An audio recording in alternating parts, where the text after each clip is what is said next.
Šį savaitgalį kartu su vyru praleidome sklype, nors ir oras buvo prastokas, bet tai nestabdė mūsų.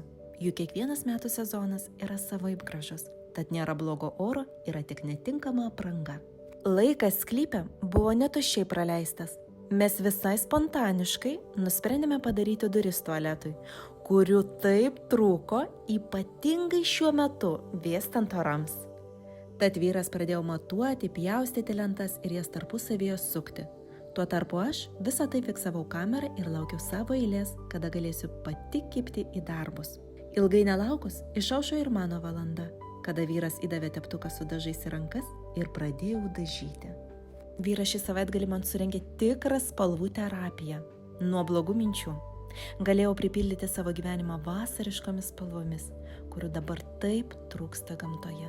Iš pirmo karto mums prisukti durų nepavyko, nes buvo jau prietema ir lijo lietus, tad sąlygas pasirinkome tikrai ne pačias maloniausias dirbti lauke.